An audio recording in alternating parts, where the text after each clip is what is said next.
भारत श्रीलंका के साथ हर उतार चढ़ाव में डटकर खड़ा रहा है और श्रीलंका जहां 1995 में भारत को केवल $397 मिलियन का एक्सपोर्ट बिजनेस दे रहा था, वहीं 2021 में श्रीलंका ने भारत से $4.87 बिलियन के गुड्स इंपोर्ट किए थे और इस इंपोर्ट बिजनेस में भारतीय 3 व्हीलर की बड़ी इंपोर्ट शामिल थी। आपको जानकर हैरानी होगी कि श्रीलंका की 3 व्हीलर मार्केट का 90% भारत से एक्सपोर्ट होता है और श्रीलंका को 3 व्हीलर एक्सपोर्ट करने वाली लिस्ट में बजाज, महिंद्रा और टीवीएस जैसे कई मैन्युफैक्चरर शामिल हैं। लेकिन अब श्रीलंका की तरफ से इन मैन्युफैक्चरर्स के लिए बड़ी मुसीबत आने वाली है, क्योंकि श्रीलंका अब इस बड़े एक्सपोर्ट पर रोक लगाने जा रहा है।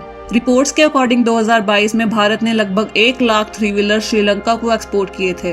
तो आप सोच ही सकते हैं कि अचानक श्रीलंका की तरफ से इस बड़े फैसले से भारत के मैन्युफैक्चरर्स के लिए कितना चैलेंजिंग रहेगा। भारत की तरह श्रीलंका का भी ट्रांसपोर्टेशन का बड़ा हिस्सा 3 व्हीलर पर डिपेंडेंट है, लेकिन अब श्रीलंका तेल के प्राइस की बढ़ती फ्लक्चुएशन को देखकर पेट्रोल की डिपेंडेंसी को कम करने का सोच रहा है और पूरे देश में इलेक्ट्रिक 3 व्हीलर्स को चलाना चाहता है, जो कि देश की इकोनॉमी के लिए एक बहुत अहम कदम है।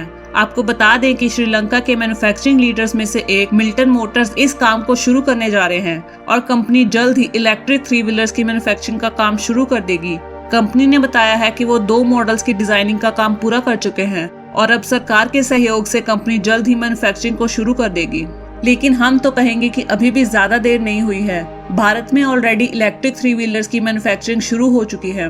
इंडियन मैन्युफैक्चरर्स को चाहिए कि सरकार की मदद से श्रीलंका को फ्री ट्रेड एग्रीमेंट के जरिए टैक्स रिजम्पशन देकर इलेक्ट्रिक 3 व्हीलर्स का एक्सपोर्ट भी शुरू करने की ओर ध्यान देना चाहिए, क्योंकि अभी तो सिर्फ शुरुआत हुई है श्रीलंका में इलेक्ट्रिक 3 व्हीलर्स की मैन्युफैक्चरिंग की।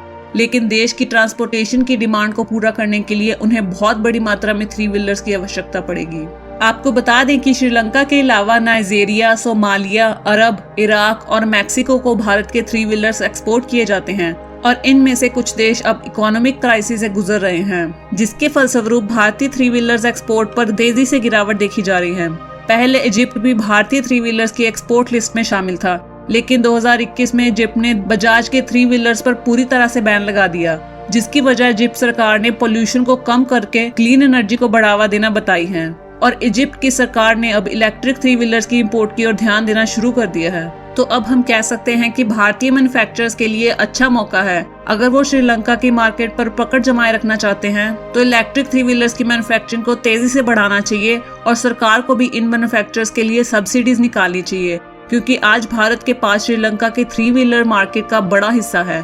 अगर सही समय पर इसे संभाला नहीं गया तो भारतीय 3 व्हीलर मार्केट संकट में आ सकती है और इस सेक्टर में काम कर रहे हजारों लोगों की नौकरी भी मुश्किल में पड़ सकती है।